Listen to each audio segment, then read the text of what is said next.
안녕하십니까. 북극권에 살고 있는 사람들이라는 강좌를 통해 인사드리는 배재대학교 한국시베리아센터 소장 김정훈 교수입니다. 예, 반갑습니다. 오늘 북극권에 살고 있는 사람들에 대해서 우리 짧은 시간을 통해서 같이 한번 생각을 해보려고 해요. 이 짧은 시간 동안에 북극권에 대한 특성들하고 그리고 북극권에서 살아가는 사람들 그리고 결론 부분 이렇게 세 파트로 우리 친구들하고 저는 같이 생각을 해보려고 합니다. 첫 번째는 북극권에 대한 일반적인 개요 부분인데요. 북극권 하면은 크게 세 가지 정의로 좀 나뉘어질 수 있어요. 이 남극권하고는 좀 달라서요. 여기에는 육지가 있고 사람들이 거주하고 뭐 이런 상태이기 때문에 이해관계에 따라서 정의가 조금 복잡해요. 그럼에도 불구하고 대표적인 상태의 정의로는 세 가지 천문학적 정의와 기후학적 정의 그리고 지정 생태학적 정의 이렇게 세 개를 좀 나눌 수 있는데요. 우선 천문학적 정의는 가장 많이 쓰이는 부분이기도 해요. 위도를 가지고 북극권을 규정짓는 상태인데요. 북위 66도 33분 44초 여기서부터 북극점까지 구간을 우리가 일반적으로는 아틱 서클 또는 북극권이라고 명칭하기도 합니다. 가장 일반적으로 통용되는 정의이기도 해요. 기후학적 두 번째 정의는 등온선을 가지고서는 좀 따지는 상태의 부분인데요. 가장 더운 달인 7월달 평균 기온이 10도씨 미만 되는 지역의 북단 쪽, 북위도 지역을 의미하게 되는데요. 지금 PPT 자료에 보이는 지도상에서 보면 파란 선이 아틱 서클이라고 하는 북극권이 되겠고요. 붉은 선으로 이렇게 원형으로 그려져 있는 그 공간이 기후학적 정의입니다. 그리고 세 번째로 많이 쓰이는 정의로는 지정 생태학적 정의라고 하는 부분인데요. 이것은 산림이 자라는 또는 수목이 자라는 이 한계선 또는 경계선에 의해서 지어지는 부분인데 남쪽인 타이가 지역하고 그러니까 우리가 잘 알고 있는 잣나무든 소나무든 잎이 뾰족한 침엽수들이 주로 자라는 타이가 지대하고요. 관목이라고 해서 높이가 크지도 않고 또는 이끼 뭐 이런 형태로 이루어진 상태의 지대 툰드라 지대 이 상태에서 툰드라 지대 이 부분을 지정 생태학적 정의로 북극권에 포함시키고 있습니다. 이 북극권에는 여러 나라가 있고 또 대륙성 기후, 해양성 기후 여러 조건에 의해서 영향을 받기 때문에 식물이 자라고 있는 경계선이나 한계선 이러한 부분들은 조금 차이가 있어서 지도상에서는 이렇게 정확하게 구획하기 조금 어려운 부분도 있어요. 이 외에도 사람들이 거주하다 보니까 행정구역이 존재할 거고요. 그 행정구역은 각 국가마다 또 다른 상태가 돼서 행정구역상으로 어떤 나라에서는 북위 66도 33분 44초보다 훨씬 아래 지역에 포함되어 있음에도 불구하고 북극권에 들어가기도 하고 뭐 이런 다양한 상태의 부분이 존재하기도 해요. 그리고 지정 생태학적 정의에서 우리가 조금 살펴봐야 되는 부분들은 툰드라 지대는 대부분 영구 동토지대라 그러는데 많이 들어봤을 거예요. 이게 나중에 우리 북극권에 살아가고 있는 사람들에게 좀 많은 문제점을 안겨줄 수 있는 지역이기도 한데요.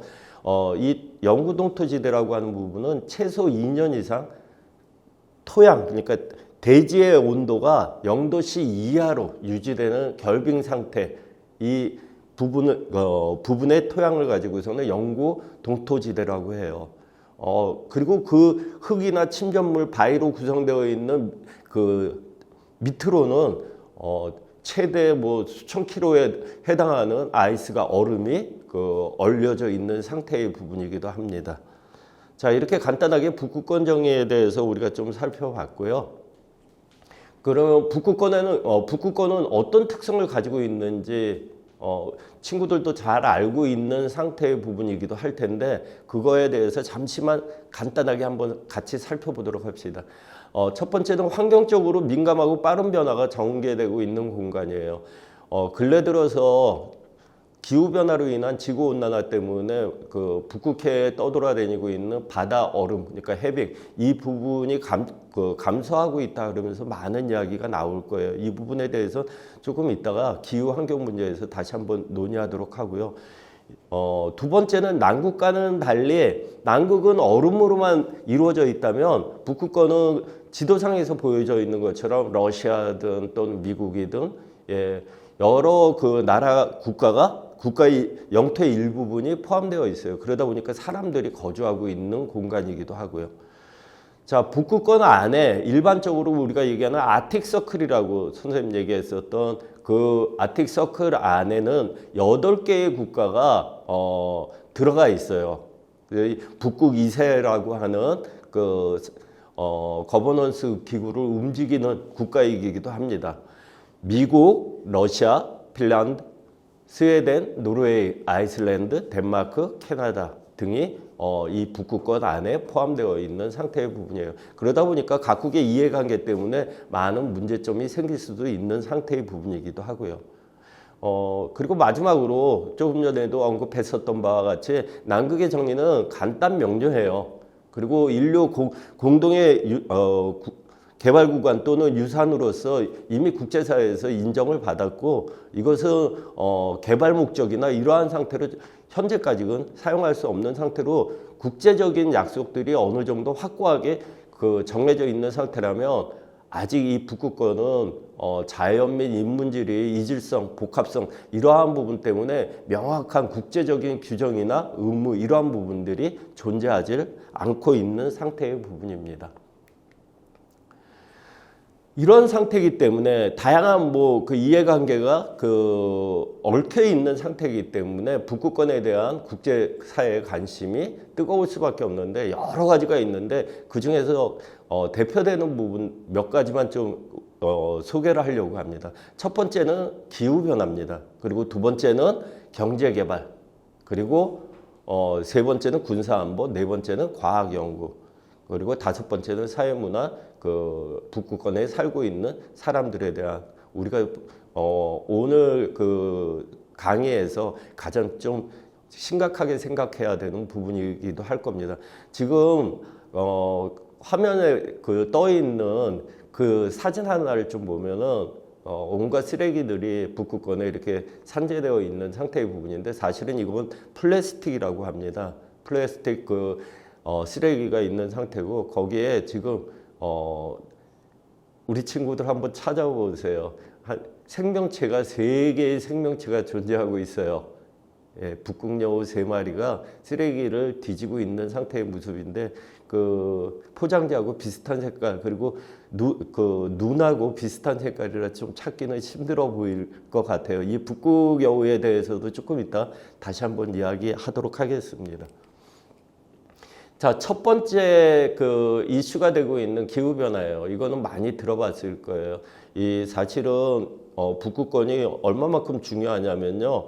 올 여름 그러니까 9월 21일 2023년 9월 21일 유엔 사무총장이 무슨 얘기를 했냐면 2023년 8월은 지구 역사상 가장 더웠었던 8월이 되었을 것이다라는 얘기를 하게 돼요. 그러면서 혹자는 이 여름이 우리가 앞으로 겪어야 될 여름들 중에서 가장 시원한 여름이었을 거라 그런 얘기를 해요. 점점 지구는 더워지고 있는 게 사실이에요.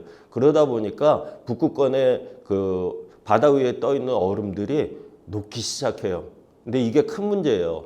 왜 큰 문제냐면은 일반적으로 적도에서 뜨거운 열기를 만든다면 이것을 식혀서 지구 평균 온도를 한 16도에서 17도 이 정도로 유지시켜 주는데 결정적인 역할을 하는 부분이 극지에 있는 얼음 부분인데 이런 부분들이 녹아지게 되면서 또는 면적이 감소되게 되면서 지구촌의 지구 온난화 현상을 가속시키고 있는 상태의 부분이기도 해요. 자, 그 화면에 보면은 그 북극곰하고 펭귄이 있는데 여기서 일반적인 상식 하나 드릴게요. 이 북극에는 펭귄이 살고 있지 않아요. 실질적으로는 북극곰만 살고 있는 상태의 부분이에요. 펭귄은 남극 쪽에 살고 있는 부분인데 어쨌든 연도별 북극 해빙 면적 추이를 보면 2002년서부터 2020년 이 사이에 거진 절반 정도가 북극권에 있는 얼음이 녹았다는 거예요. 그만큼 지구 북극권뿐만 아니라 지구 전체가 기후에 취약한 상태에 놓일 수밖에 없는 상태. 이러한 부분들은 지구상의 인류하고 인류만의 문제가 아니라 그 지구상 내에 공존하고 있는 생태계의 문제를 야기시키기도 해요. 조금 전에 언급했었던 이 북극 여우, 그러니까 그림으로 보면은 우측에 있는 하얀색의 이 부분이 북극 여우인데요. 그리고 그 바로 밑에 붉은색을 띠고 있는 여우가 있는데 붉은 여우라고도 이야기를 하는데 이 미국 알래스카 그 지역 아래쪽에 살고 있는 대륙성 여우예요. 근데 지금 어떤 일들이 벌어지고 있냐면 지구가 따뜻해지다 보니까 이 붉은 여우들이 북쪽으로 올라오면서 북극 여우들을 몰아내고 있어요. 그래서 북극 여우의 개체가 현저하게 줄어들고 있고 북극 여우가 살아야 되는 서식지에 그 붉은 여우, 대륙에서 서식하는 여우들이 장악하고 있는 부분이에요. 좀 안타까운 그 상황이겠죠. 근데 왼쪽의 그림 보면은 희귀한 현상도 벌어지고 있어요. 왼쪽에 가장 왼쪽 상단에 있는 곰이 우리가 잘 알고 있는 북극곰이에요. 백곰이라고도 불리워지는 상태의 부분이고요. 그 다음에 그 우측에 있는 부분이 회색곰, 이 대륙에서 주로 살고 있는 상태의 부분이기도 하고, 불곰으로 불리기도 하고 그런 상태의 부분인데, 북극곰하고 일반적인 회색곰하고 이 상태의 부분이 영유권 싸움을, 거주지 싸움을 하게 돼요. 이 북극권에서. 근데 아까 얘기했었던 여우하고 다르게 이들은 어느 정도 공존하고 생존할 수 있는 방법을 찾았나 봐요. 이 북극곰하고 회색곰 사이에서 새로운 개체가 태어났는데 그 바로 밑에 있는 피질리곰이라고 하는 부분이에요. 이 피질리곰은 북극권하고 대륙성 기후 양쪽에서 잘 살 수 있는, 그러니까 특화된 상태의, 환경 특화된 상태의 그 새로운 생명체가 또 하나 탄생하게 된 거예요. 그러니까 여러 가지로 기후 변화가 되면서 없어지는 부분도 있고 새로 생기는 부분도 있고 변화가 극심하게 이루어지기 때문에 우리가 대처할 필요가 있는 상태의 부분이고요. 두 번째는 이게 가장 큰 문제일 수도 있어요. 북극권에는 남극하고 다르게 여러 국가들이 속해져 있다 보니까는 이 북극에 내재되어 있는 무한한 자원 개발 그리고 또 항로로서의 역할, 이러한 부분들의 각국의 이해관계가 쏠리게 돼요. 이것은 북극권뿐만 아니라 우리나라도 포함되어 있는 상태의 부분이기도 해요. 자, 개발 대 보전. 이 부분은 항상 상충될 수밖에 없는, 조금 전에 선생님이 지구의 작용을 하는 지역으로서 북극이 굉장히 중요하다고 얘기했는데, 개발을 하게 되면은 그 개발에 의해서 사실은 보존되어져야 될 부분들이 기회비용으로 쓰이게 될 수밖에 없는 상태의 부분이에요. 자, 그림상에 보면은 사실은 지구의 전체 자원의 약 30%에서 40% 부분이 북극권에 매장되어 있고요. 아직까지는 그 혹독한 기후든 또는 접근하기 좀 힘들었었던 지난 세기에는 소련이라고 하는, 지금 러시아의 전신이죠. 미국하고서는 이데올로기 대립 이런 상태 때문에 사실은 북극권에 들어가기가 좀 힘들었었던 부분이에요. 근데 이데올로기 시대가 끝나고 21세기 들어서는 자국의 실리를 찾아서 자원을 확보하려고 하는 이런 상태에서 개발 추세가 가속화되게 되고요. 또 지구온난화로 인해서 해빙이라고 하는 이 면적이 줄어들게 되면서 운행할 수 있는 가능성이 높아진 거예요. 북극해에서. 그래서 북극 항로 개발에 많은 국가들이 관심을 가지고 있고 그중에 가장 큰 관심을 가지고 있는 부분이 러시아라고 하는 나라인데 이 러시아가 왜 북극 항로에 좀 그 큰 관심을 가지고 있냐면 맨 왼쪽 그림 보시게 되면은 그 해안선을 따라 러시아의 해안선을 따라 북극 항로가 형성이 돼요. 만약에 그 해안선을 조금 벗어나게 된다면 아직도 그 해빙이 존재하고 여러 가지 세빙선을 물론 이 러시아 연안 근처에도 세빙선을 앞세우고서 세빙선의 에스코트를 받고서는 북극 항로를 항해해야 되는 게 현실이긴 하지만 그거보다 조금 더 북극해 쪽으로 심해 쪽으로 가게 된다 그렇게 하면 항해가 좀 아직까지는 불가능한 상태의 부분이에요. 근데 이게 왜 중요하냐면 자, 요코하마에서 북쪽으로 해갖고서는 노테르담까지 가는 거하고요. 지금 현재 우리 노테르담에서 저 수에즈 운하를 통해서 요코하마나 포항까지 오는 이 항로하고선 비교를 해보면요. 거리상으로도 약 4분의 1 정도 단축되는 모습을 숫자에서 보실 거예요. 실질적으로 남방 항로 쪽이 한 40일 걸린다면 북극 항로 쪽은 한 25일 정도 걸리는 상태인 부분이에요. 그러다 보니까 개발을 통해서 이익을 실현하려고 하는 특히 러시아 같은 경우에는 지금 서구 사회에서 제재를 받고 있잖아요. 우크라이나 이 상태에서 러시아가 미국하고의 경쟁에 있어서 지난 20세기에 이데올로기 갈등 이루어졌을 때 미소 이런 체제로 열강의 반열로 올라가기 위해서는 시베리아하고 북극 개발이 반드시 필요하다고 생각하고 있기 때문에 어쨌든 이러한 부분 때문에 북극에 대한 자원 또는 환경적으로 사람이 살아가기 힘든 상태의 모습이 벌어질 수밖에 없는 거예요. 그리고 이 지역은 바다를 중심으로 해서 8개의 국가들이 이해관계를 다투다 보니까 갈등이 심화될 수밖에 없고요. 그래서 군사력이든 또는 안보적인 문제가 큰 문제로 부각될 수밖에 없는 상태의 부분이에요. 만약에 선생님 다시 기회가 주어진다면 이 부분에 대한 영유권 갈등이든 이러한 부분에 대해서 좀 설명을 해드리도록 할게요. 오늘의 시간이 북극에 사는 사람에다 좀 초점을 맞춰야 되는 부분인데 대표적인 부분이 오른쪽에 있는 갈등의 대표적인 부분인데 러시아가 북극점을 향해서 자원 확보든 여러 이유 때문에 영토의 경계를 확장시켜 나가려고 하는 모습이 보이고 있고요.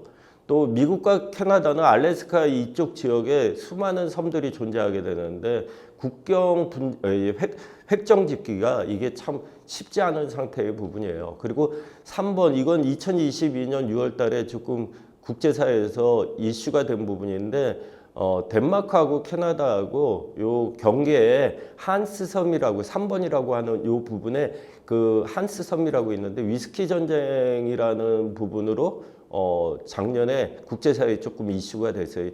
간단하게 얘기하면 이 한스섬 이 부분에 덴마크 사람들하고 캐나다 사람들이 이 무인도인데요.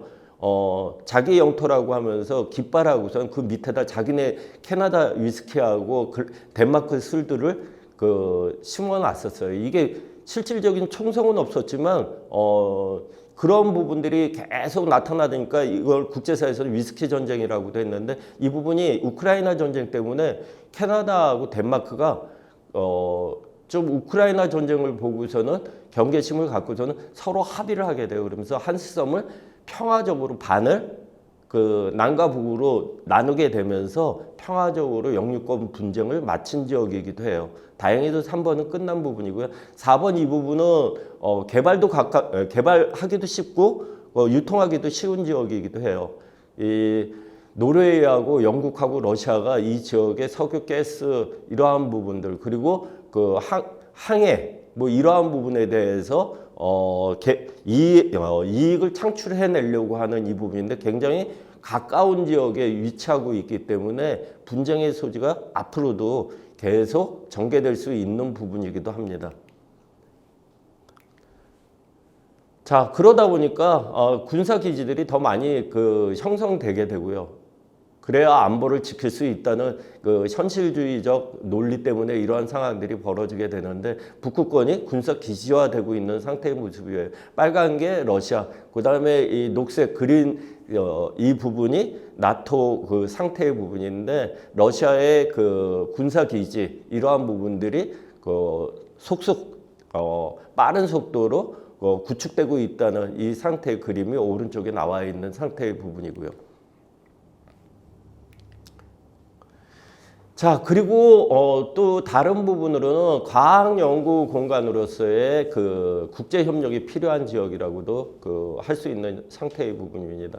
오른쪽에 있는 부분은 우리나라 그 현재 유일하게 있는 아라운호인데 다행히도 우리나라에서 두 번째 그 세빙선을 건조하기로 했어요. 그래서 조금 더 국제사회에서의 이 북극권에서의 국위 선양이든 국가 브랜드를 향상시킬 수 있는 기반이 구축되어져 있는 상태의 부분이고 또 그 아라운호 바로 밑에 보면은 수중 드론이라고 하는 부분인데 여기가 얼음이 있고 춥고 그러다 보니까 사람이 실질적으로 들어가질 못하고요. 만약에 인명사고든 조난사고가 생겼을 때 사실은 사람들이 암만 그 좋은 슈트를 입고 들어가더라도요, 방한 슈트를 입고 들어가도 여긴 15분 이상을 견디지를 못해요. 그렇기 때문에 구조활동에든 뭐 과학 탐사 활동에 있어서 요즘 들어서 이 드론이라고 하는 부분이 그 유용하게 활용되고 있는 상태의 부분이에요.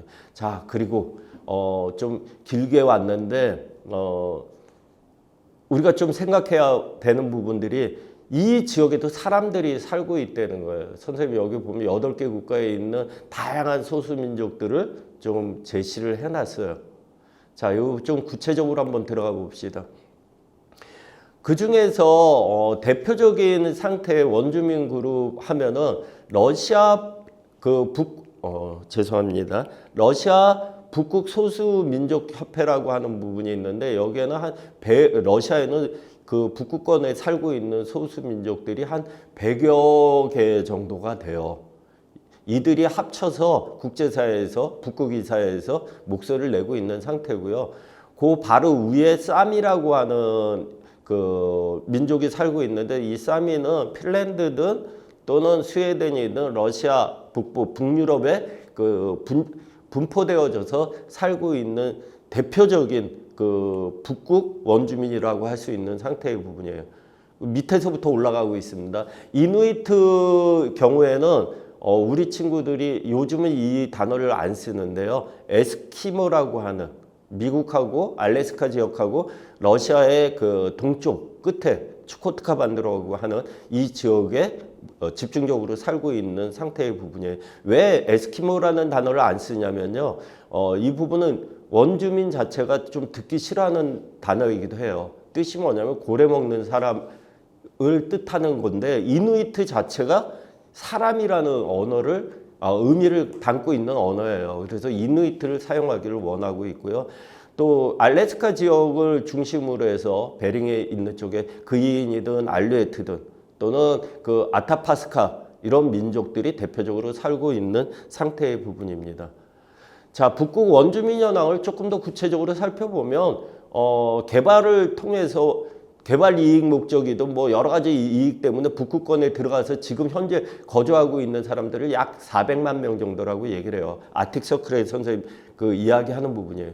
그 중에 가장 많은 사람들이 러시아 연방이고 이게 약 절반 정도 돼요.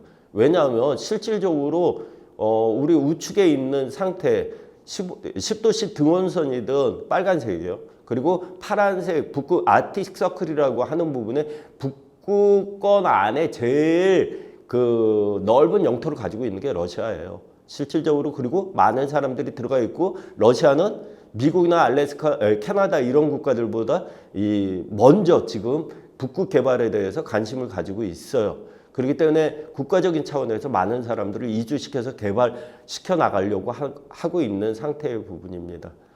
자, 북극에 거주하는 이들 속에 제4세계 민족으로 인식되는 원주민 수가 약 50만 명 정도 되는데 일반적으로 원주민이라고 하는 부분은 그곳에서 오래 살면서 그곳의 삶의 전통과 관습을 유지해오는 사람, 그리고 수적으로는 러시아에서는 5만 명 아래 뭐 이런 상태로 의미를 하긴 해요. 근데 사미족이든 뭐 이러한 민족들은 사실은 5만이 조금 넘기도 해요. 그냥 여러 나라에 그 분포되어 있는 원주민들, 그들도 북극 원주민에 포함시키긴 해요.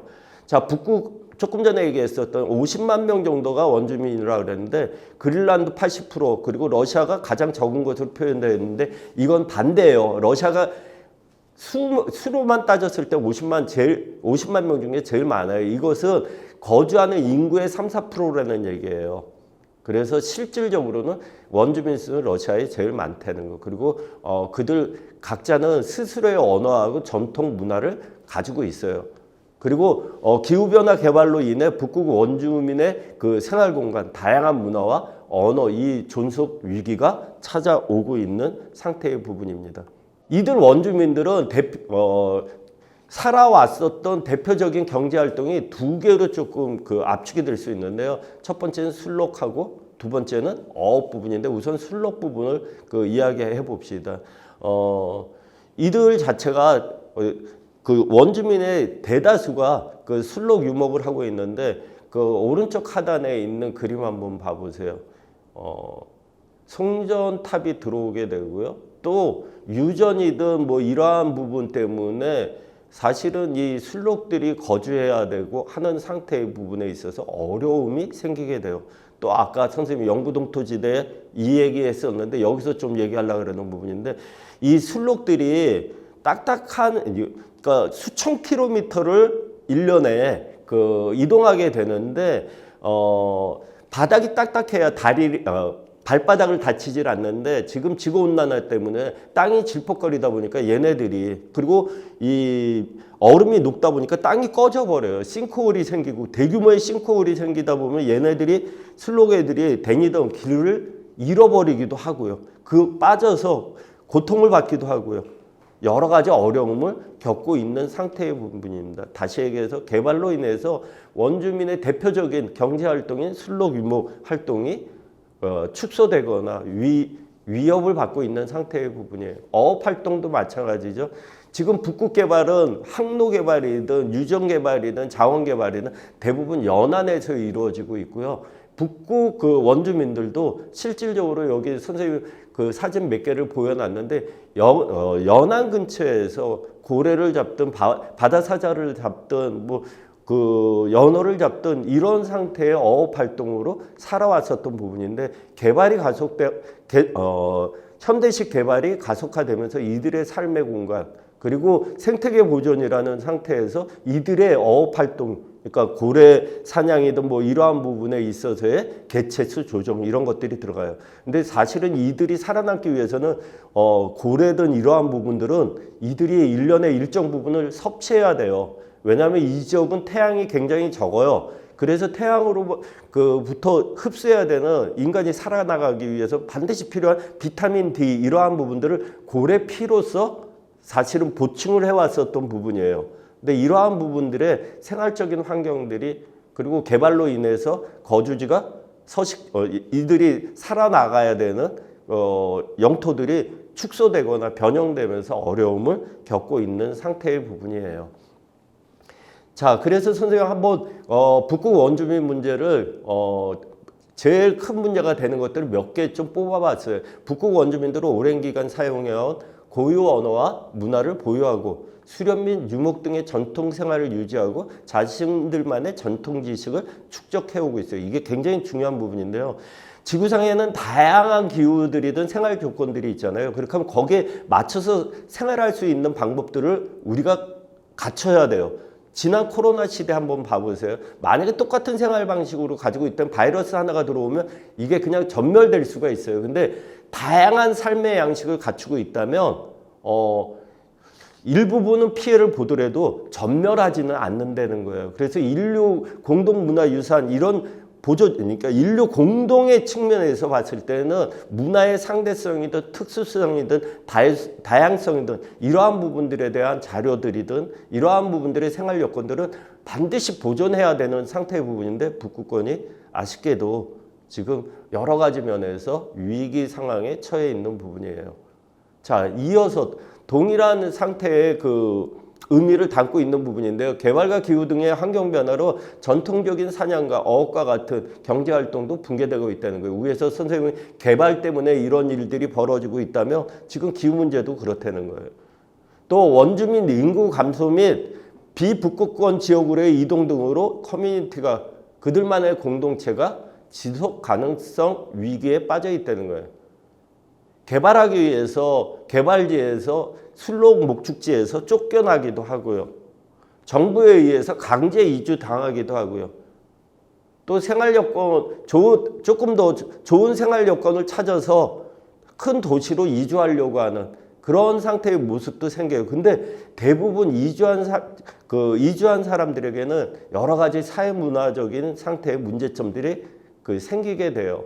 현대 문명과 접하게 되면서 이들 자체가 잘 적응 못하게 되면서 알코올 중독 등이든 실업 문제든 또는 교육에 있어서 그 뒤처짐이든 뭐 이러한 부분들 여러 가지 상태의 그 사회 문제점들이 발생하고 있어요. 또한 정주 문제, 그 집이나 수도, 전기, 교통 이런 것들이 현대식 되면서 예전 자연 그대로의 삶의 방식을 놓치게 되고요. 잃어버리게 되고요.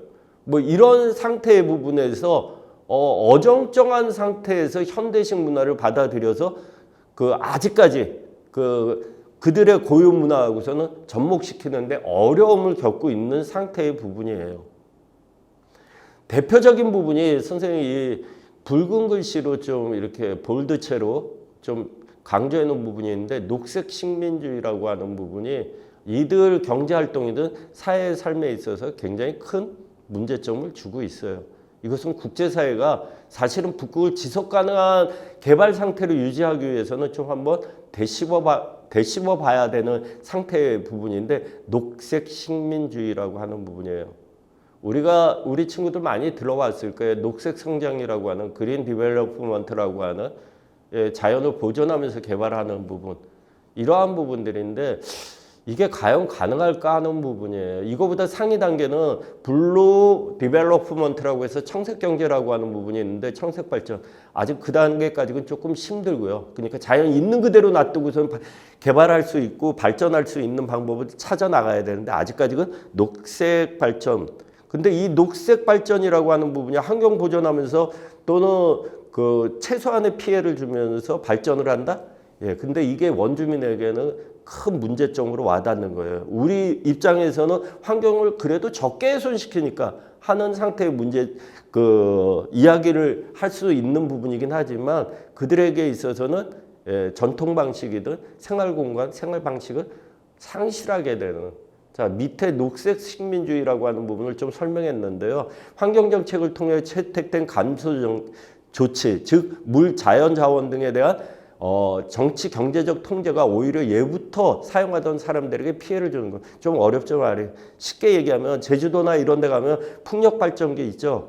그게 풍력 발전기에 날개들이 돌면서요. 내는 소음이든 또는 바람 때문에 그 밑에 생태계는 사실상 황폐화되어져 가고 있는 상태의 부분이에요. 우리는 신재생에너지를 창출해내니까 환경보호 같지만 또 그렇지 못한 상태의 부분이에요. 거기서 어업을 하고 있는 거주민들은 생활터전을 잃게 되는 거예요. 대관령에 가보면 풍력발전기 돌아가는 거 보셨을 거예요. 그 밑에 양이나 뭐 이런 목축 동물들이 가려고 하질 않아요. 다시 얘기해서 아까 술록 목축에서 봤었던 것처럼 개발 때문에 들어가서 환경 보존한다고 해서는 암만 얘기하더라도 그 터전에서 살던 사람들의 공동체 이 부분을 우리가 지켜주거나 보존하려고 하는 노력이 없다면 그 상태의 부분은 소멸될 수밖에 없다는 거예요. 그 소멸되면 어떤 현상이 벌어져요? 인류 공동의 위기가 찾아오게 된다는 거예요. 왜냐하면 북극권은 기후변화 또는 인류의 미래에 다양한 재난 이런 것으로부터 살아나갈 수 있는 방법들을 제공해 줄 수 있는 지구 자정 기능의 원천이기 때문에 그래요. 같이 살 수 있는 방법들을 찾아야 돼요. 그리고 실질적으로 북극권은 생물종 다양성에 보고요. 아직까지 인간들이 접근이 적었기에. 근데 얼마 전에 안타까운 그 상황을 그 뉴스를 통해서 좀 확인을 했어요. 좀 답답한 부분인데 고래가 북극권에서 일각고래 그 우영우 그 변호사 이상한 변호사에도 좀 나왔었던 그 고래인데요. 뿔이 이렇게 앞으로 그 긴 뿔이 하나 나와 있는 고래인데 북극권에만 살아요. 근데 이 일각고래가 그 사체로 발견돼요. 그래서 원인을 그 밝혀내려고 해부해 봤더니 위에 그 플라스틱 덩어리들이 북극권까지 이 플라스틱 인류가 사용한 이 부분들이 들어가서 생태계 아까 선생님 얘기했었던 뭐 북극권뿐만 아니라 북극여우 그 또는 북극에서 살고 있는 생물들의 그 생명의 위기를 존폐 위기를 자초하고 있는 상태의 부분이기도 해요. 우리의 그 현재가. 그런데 이러한 부분들을 잘 극복해 줄 수 있는 지혜를 가진 사람들이 누구냐면 북극권 사람들이라는 거예요. 그래서 생태 및 환경 다양성 뭐 이러한 그 측면뿐만 아니라 기후 변화로 인한 지구 온난화 이런 상태에서 인류를 지켜내기 위해서는 북극권에 살아가고 있는 사람들하고 우리하고 같이 살 수 있는 방법들을 좀 고민해 봐야 된다는 거예요. 선생님 우측에 세이클로바하고 네이클로바를 좀 띄워놨는데 대부분의 강의에 있어서 선생님 항상 이걸로 마무리를 해요. 세이클로바는 행복이라는 뜻이고 네이클로바는 행운이라는 뜻이에요. 세이클로바는 많아요. 네이클로바는 작아요. 근데 네이클로바를 찾으려고 하면은 세이클로바 밭에 들어가서 세이클로바를 밟게 돼요. 그리고 네이클로바를 찾고선 환호를 질러요. 근데 이것은 행운이라고 하는 부분은 아주 짧고 순식간에 지나가는 거예요.